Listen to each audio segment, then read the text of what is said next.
Hello বন্ধুরা, নমস্কার জানাই সবাইকে। আশা করছি তোমরা সবাই খুব ভালো আছো। যে যেখান থেকে আমার ভিডিও দেখছো সবাই ভালো এবং সুস্থ আছো। আজ সকাল থেকে উঠেই কিন্তু মর্নিং থেকেই কিন্তু ভিডিওটা শুরু করলাম। এখন আমি রেডি হয়ে বেরালাম, আমরা অফিসে যাব। তো হাজব্যান্ড হচ্ছে গাড়িটা বার করে সাইড করছে। তো তখন থেকে কিন্তু এখন বাজে সকাল 7টা।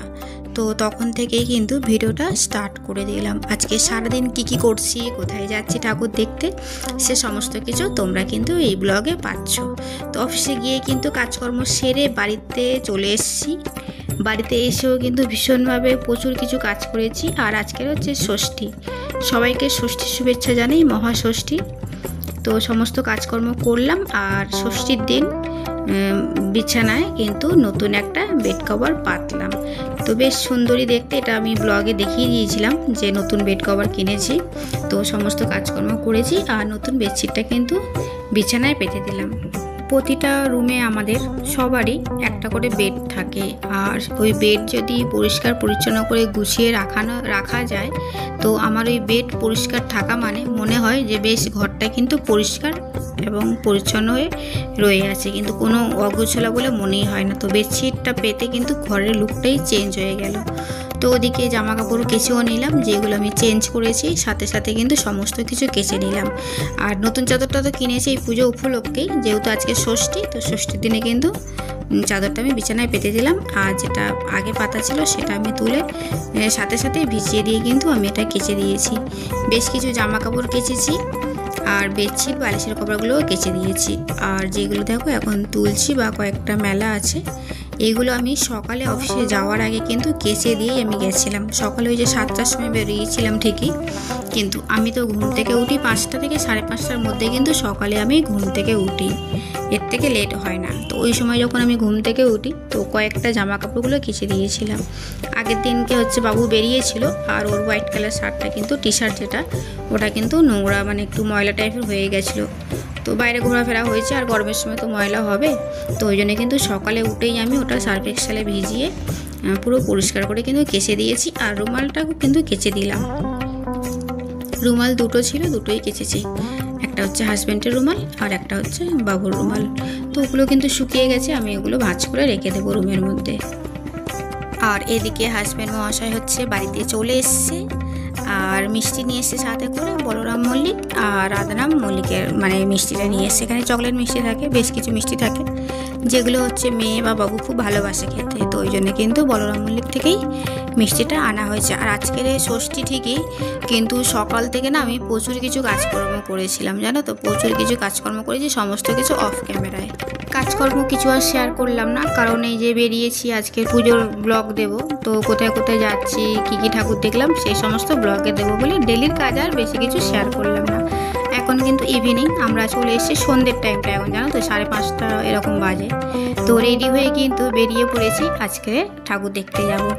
হাজব্যান্ড হচ্ছে আগে নেমেছে, নেমে গিয়ে কিন্তু নিচে দাঁড়িয়ে আছে, তারপর আমি গেট তালা মেরে নিচে নামলাম। তো এইদিকে দেখো আমরা কিন্তু বেরিয়ে পড়েছি। আর আমাদের পাড়াটা না পুরোটাই লাইটিং করেছে, বেশ সুন্দর করে কিন্তু লাইটিং করেছে পুরো পাড়াতে, বেশ ভালো লাগছে। আমাদের বাড়ির সামনে পুরো লাইটিং, তারপরে বক্স চলছে সারাক্ষণ, তো বেশ কিন্তু ভালোই লাগছে। তো যাই হোক, সন্ধ্যের টাইমে কিন্তু 5:30টার দিকে আমরা বেরিয়ে পড়লাম ঠাকুর দেখতে।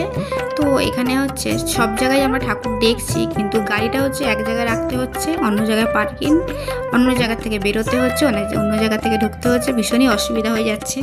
গরমে ঘেমে একদম একাকার হয়ে যাচ্ছে হাজবেন্ড, আর বারবার বলছে কি গরম কি গরম।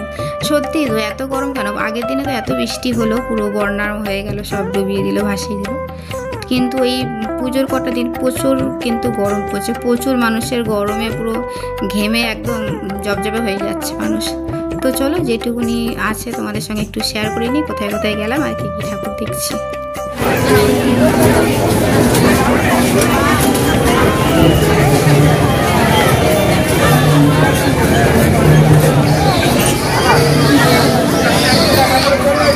দেখো কি কেনা যায় মেলায়,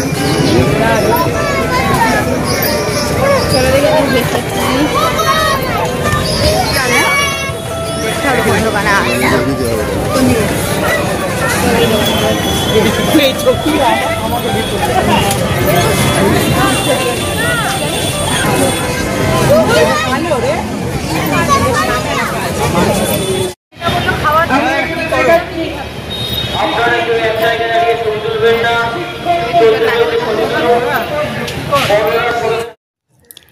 অনেকটা বড় শোকের মধ্যে ছিলাম আমরা, অনেক বড় শোকের মধ্যে ছিলাম। তো ভেবেই নিয়েছিলাম পুজোতে আমরা বেরোবো না। সেইভাবে মানে মনের মধ্যে আনন্দ যে খুশিটা সেটা কিন্তু আমাদের মধ্যে নেই, ঠিক আছে। তো আমরা ভেবেই নিয়েছিলাম পুজোতে বেরাবো না। তো তারপরে আবার সময়ের সাথে সাথে দেখলাম যে না, একটু ঠিক রাখতে হবে, নিজেকে ঠিক করতে হবে। মরে গেলে তো হবে না, বেঁচে থাকতে হবে, সুস্থ থাকতে হবে। তো ওই জন্য কিন্তু পুজোর কদিন আমরা একটু করে বেরিয়েছিলাম, খুব বেশি ঘুরিনি, তবে একটু করে হলেও আমরা কিন্তু বেরিয়েছিলাম। আগে আমি ব্লগ ছেড়েছিলাম একটা, মানে ঠাকুর দেখতে গেছিলাম, ভিডিও ছেড়েছি। আর এটা কিন্তু আরও একবার ভিডিওটা ছাড়ছি। তো অনেক মানুষের অনেক কিছু প্রশ্ন থাকে বা অনেক কিছু মানুষ মানে ভাবছে হয়তো আমাকে নিয়ে, যে অনেক মানুষ আছে না যারা হিংসা করছে, যে এ পাগল হয়ে যাচ্ছিল বা এ মরে যাচ্ছিল বা এর ক্ষতি হচ্ছিল, এটা হলে ভালো হতো, কেন সে ভালো আছে, কেন সে সুস্থ আছে, এরকম কিন্তু অনেক মানুষই ভাবছে হয়তো আমাকে নিয়ে, আমার ভিডিওগুলো দেখছে। তো আমার কিছু করার নেই, এখানে আমাকে বাঁচতে হবে, আমাকে থাকতে হবে, বেঁচে সুস্থ হয়ে থাকতে হবে। আমি একটা সংসারী মানুষ, আমার বাচ্চারা আছে, তো সেগুলো নিয়ে কিন্তু আমাকে এইভাবে কিন্তু মেনটেন করে চলতে হবে।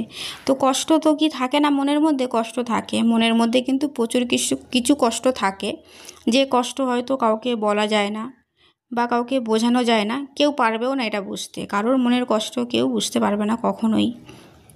তবে সময়টা সাথে সাথে হয়তো চেঞ্জ হয়ে যেতে পারি, তবে এই যে কান্নাকাটি কষ্ট পাবো সেটা কি ভালো? তো যেটুকুনি সময় পেয়েছিলাম, ঠাকুর দেখতে গেলাম, ঘুরছি, অনেকেই কিন্তু বাজে মন্তব্য করছে, অনেকের হিংসা হচ্ছে, রাগ হচ্ছে, বাট যাই হোক, কিছু করার নেই। হাজব্যান্ড বললো, আর আমরা যে ভেবেছিলাম যে পুজোর সময় আমরা বেরোবো না বা পুজোটা ভালো লাগছে না ঘুরতে, তো কিন্তু এটা আমাদের ছিল, আমার হাজব্যান্ড বলছিল যে আমরা মানে কোথাও ঘুরতে যাই না যাই, একটু বাইরে বেরোবো, কোনো রেস্তোরাঁতে ভালো কিছু খাওয়া দাওয়া করে কিন্তু বাড়িতে আসবো আমরা।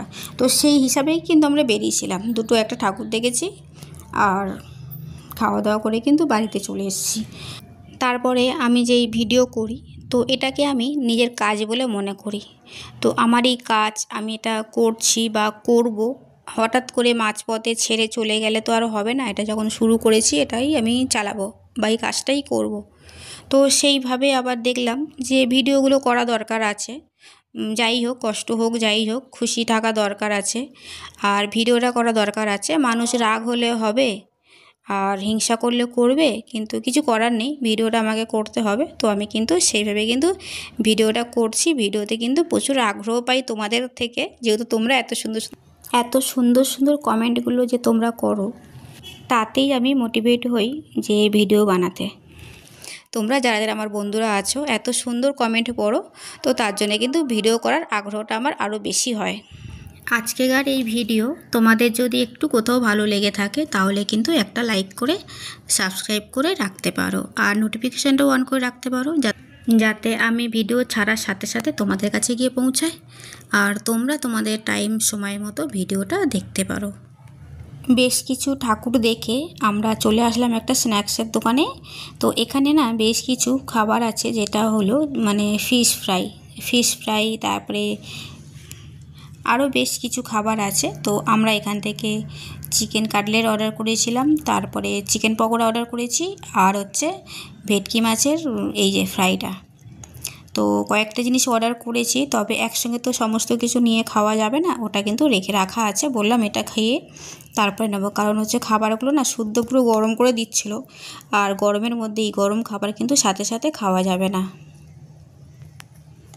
আর এখানে হালকা কিছু খেলাম, তারপরে আবার অন্য জায়গায় যাব খেতে।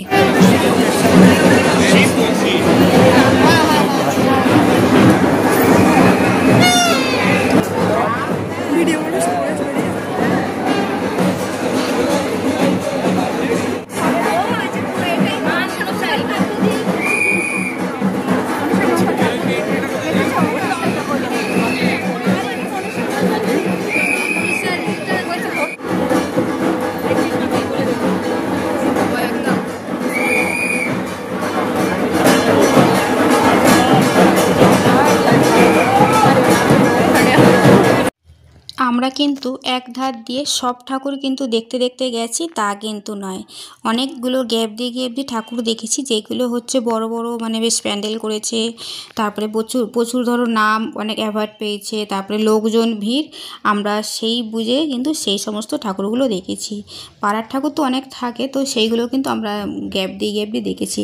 তারপর অনেকও মানে ঠাকুর দেখতে গেছি, আমরা দেখতে পারিনি, পাশ কাটিয়ে কিন্তু বেরিয়ে গেছি, কারণ এক একটা জায়গায় এত ভিড় ছিল, গাড়ি রাখার জায়গা পাচ্ছিলাম না, আমরা এরকম কিন্তু বেরিয়েও গেছিলাম। গাড়ি নিয়ে গেলে না ঠাকুর দেখতে অসুবিধা হয়, আবার গাড়ি ছাড়া গেলে কিন্তু পায়ে হেঁটে আবার বেশি কিন্তু মানে ঘোরা যায় না, আমরা তো একদমই হাঁটতে পারি না, যেহেতু গাড়িতে যাতায়াত করে অভ্যাস, তো গাড়ি ছাড়া কিন্তু একদমই হাজব্যান্ড তো হাঁটতে পারে না, আর আমিও পারি না, আমরা দুজনে কেউই হাঁটাহাঁটি বেশি করি না, মানে করতে পারি না।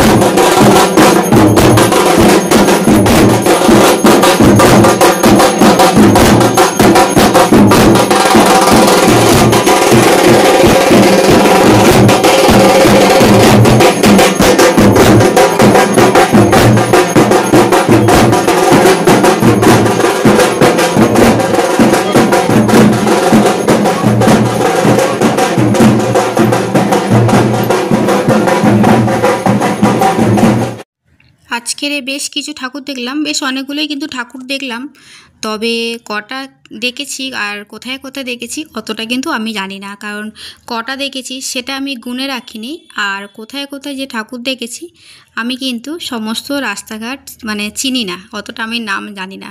হাজব্যান্ডের সাথে তো যাই সবসময় সব জায়গায়, তো সেরকম মানে রাস্তাঘাট অত চেনা জানা নেই, তো অনেক জায়গায় গেছি, হাজব্যান্ডের সমস্ত রাস্তাঘাট চেনা কলকাতা শহরে, তো আমাকে যেখানে যেখানে নিয়ে গেছে আমি সেই সমস্ত জায়গাগুলো কিন্তু ঠাকুরগুলো দেখেছি, সবগুলো ঠাকুর বেশ ভালো লেগেছে, আর প্যান্ডেলগুলো তো খুব সুন্দর। আর হাজব্যান্ডের সাথে একটু কষ্ট হচ্ছিল, কারণ খুব ভিড় ছিল, ভিড়ের মধ্যে দাঁড়িয়ে থাকতে হচ্ছিলো, ঘামে ঘাম ঝরে যাচ্ছিলো, ওইটাই একটু খালি ওনার একটু বেশি কষ্ট হচ্ছিল গরমের মধ্যে, বাকি কিন্তু ঠিকই আছে, বছরে একবার একটু কষ্টটা করলে হয়, তাই না? কত হাজার হাজার মানুষ এরকম ভিড়ে গরমে সবাই তো ঘুরছে ঠাকুর দেখছে, তো আমরাও তাই কিন্তু ঘুরছি ঠাকুর দেখছি, হাজব্যান্ডকে তাই বললাম। আমরা অনেক জায়গায় ঘুরলাম, আমি ভাবছিলাম যদি কোথাও ফাংশান হয় তো বেশ কিছুক্ষণ বসে কিন্তু সেখানে দেখব, তবে দেখলাম না যে কোনো জায়গায় ফাংশান হচ্ছে, তবে আগেকার কিন্তু অন্য অন্য বছরে আমি দেখতাম অনেক জায়গায় কিন্তু ফাংশান হতো, আমাদের পাড়াতে তো হতোই, প্লাস একটু আশেপাশে দূরের দিকে পাড়াতে ফ্ল্যাটের কোনো জায়গায় কিন্তু ফাংশান হতো। এবছরে দেখলাম যে কোথাও এক জায়গায়ও হচ্ছে না ফাংশান, আর এবছরই কিন্তু আমি ভেবে রেখেছিলাম যে বেশি ঘুরবো না, যদি কোথাও ফাংশান হয় তো আমি কিন্তু সেখানে বসে বেশ কিছুক্ষণ ফাংশান দেখব, তারপরে বাড়িতে আসব। তো সেটা তো আর হলো না, এমনি ঘুরলাম, প্যান্ডেল দেখলাম, ঠাকুর দেখলাম, খাওয়া দাওয়া করলাম, কিছু জিনিসপত্র কিনলাম, মেলাতে থাকে তো সব জিনিসপত্র গেলেই তো মানে কিনতে ইচ্ছা করে, কিনবো, তো কিনে নিলাম, কিছু কিছু খাবার দাবার খেলাম, আর অল্প ঘুরলাম, ঠাকুর দেখলাম, ব্যাস বাড়ি চলে আসলাম। অন্তরক্তক্ষয়ী মহাসন্ধ্যা পরাজিতের দেহকে পরাজিত করে বিজয়ী আরোহণ করে ক্ষমতার সিংহাসন।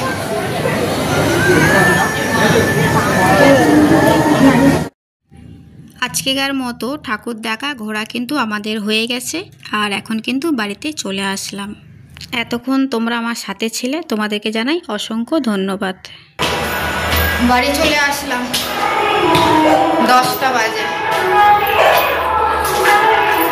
আমরা তো বেশিক্ষণ ঘুরি না, তাড়াতাড়ি চলে আসি বাড়িতে, কেউ নেই, গেট তালা মারা। পাড়াতে এখনও কিন্তু গান চলছে, আমরা বাড়িতে চলে এসেছি, এখন ঘুমাবো।